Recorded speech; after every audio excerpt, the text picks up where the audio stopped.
But even when God does give you that gift of free will, you've got every option to say no and slap the free will away. I know that somebody gonna say you don't go around slapping God's hand. Actually, you can, and He's not gonna be upset about it, because He Himself will also directly, indirectly, and through other people will tell you what you need to know and what you need to hear. And then He will send tests. He would send trials, tribulations. He will send trauma. He will send stuck emotions. He will send something. And His hand is all over it. You got to remember, God is in control of all things. There is nothing in heaven and nothing in earth that God does not have control over. He has control over you. He's got control of that grass outside. He got control of this car. He's got full control. And I'm going to matter of fact, speaking of control, when I was on the way home from church, the wind was blowing crazy. It's still blowing crazy right now. The wind was blowing so crazy that usually I can drive, and I'm a very safe driver, so don't come for me because I ain't sent for you. But I'm a very safe driver, but usually I could drive with one hand on the wheel. I could drive with my hand at the bottom of the wheel. I could hold, like I'm holding this vape right now, I could hold the vape in this hand while steering the car with that hand. I could hold the vape with this hand while steering the car with this hand. It is what it is. And to get back and forth where I travel to anyway, it's nothing but back roads. It's nothing but country roads. So unless the traffic is out of control, somebody going entirely too slow behind me, somebody bumping up behind me entirely too close, or fools is on the road jumping in and out of traffic, and all of those things do occur.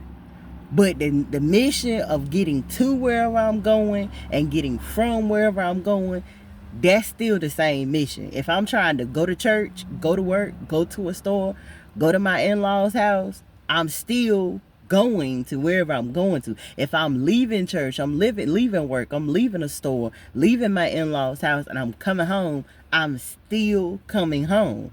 That's still it. So if God has already told you something, I'm going to say this one more time, not just for dramatic effect, but for you to get this message. If God has already told you something, new information does not change what God has already told you. It does not change nothing. It does not change nothing. It does not change nothing. I'm not trying to be funny, y'all, but I'm needing to get it as much as you're needing to get it, and we're both getting it at the same time. So please stay with me.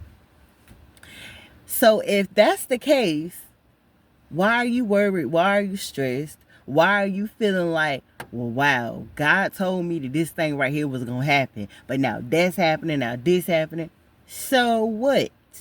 Those things are happening for a reason and a purpose. Trust me, nothing on this world, in any timeline, in the dimension, in any reality, nothing happens for no reason. There is a reason and a purpose for everything. Just like there is a season for everything. Just like there is a storm for everything. Just like before you go into a storm is for a reason and a purpose. While you in the storm is for a reason and a purpose. When you come out the storm is for a reason and a purpose.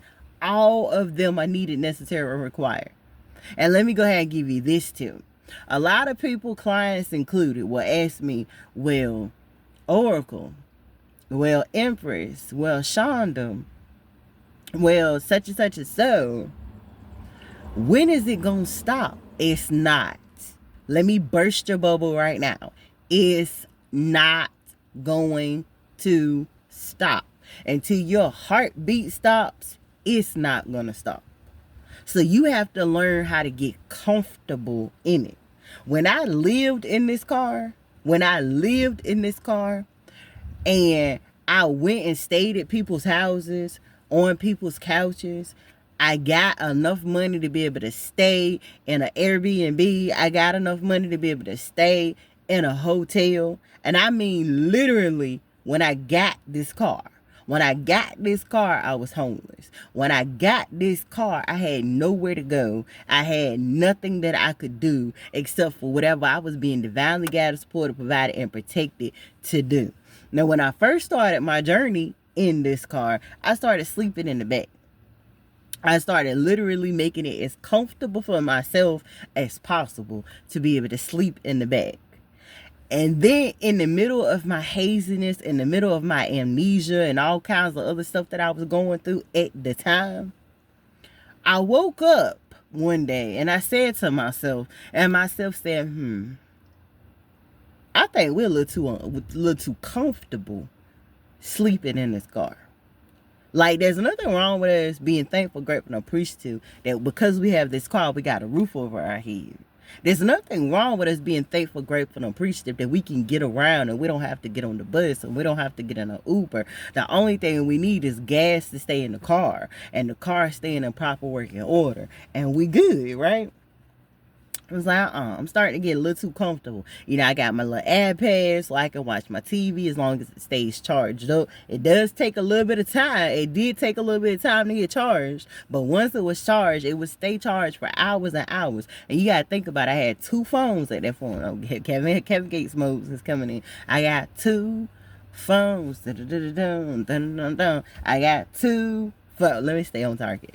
Anyway, the point I'm making, though, is when I saw I was becoming too comfortable, I started purposely making myself uncomfortable. I started purposely staying in this seat, sleeping in this seat. I did not crawl to the back anymore. I did not make my pillows all comfy. I did not put down one blanket under the bottom and another blanket on top. I made myself as uncomfortable as possible because I was determined to say, no, I don't live in a car. I'm thankful, grateful, and appreciative that God made a way and opened up doors and windows from heaven and poured down the opportunity down here on earth for me to have a car. Lord knows I put the timber in, like my grandfather would say, to get my own car, to have my own transportation, to get back and forth. But not ever did that prayer say, I want to live in my car. It said, I want my car. I want my home. I want the impossible. Basically, I was saying I want the impossible. And during the situations and circumstances I was in, money was never my problem. I had thousands of dollars stacked up in cash app accounts and all of this, that, and the third. Where anytime my problem is proximity. My problem is the people that I had around me. My problem is I didn't have sharp discernment. I prayed for it for years, from at least 2013 moving forward. Whenever I said my prayers in the morning, during the day, and at night, I would always say, God, give me sharp discernment. But because of how my brain was set up at the time, and because of how I was raised and a bunch of other things that I ain't gonna get into in this video, we will at some point, but not in this video, I kept praying for sharp discernment. I kept praying for discernment, period. But I was asking for sharp discernment. And God was giving me sharp discernment. But in the midst of me receiving that sharp discernment, I wasn't discerning nothing. I could see everybody else's problems. I could see everybody else's life. But I couldn't see my own. I could solve everybody else's issues. But I couldn't solve my own. And the ones that I was solving, they were surface. They weren't deep. They weren't 7 layers deep. They were surface problems. Oh, you need some money to keep food in your house? Great, here's the money. Oh, you need transportation to get back and forth? Oh, that's cool too. Boom, here's a friend. She could take you. Oh, you want to get some groceries? Boom, the grocery store is right there. Matter of fact, let me show you how to just go ahead on and sign up so you can start having your groceries delivered by Food Line and Walmart. When I tell you every problem, absolutely every problem in my life kept being solved except for 2 problems that weren't being solved.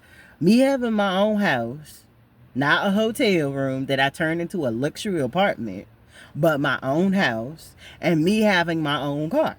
I kept having the money, but I didn't have the discernment to understand that the people around me was not going to help me, that I wasn't allowing myself to be around nobody that was actually going to help me. That I wasn't closing doors and allowing doors to close around me that God himself was closing.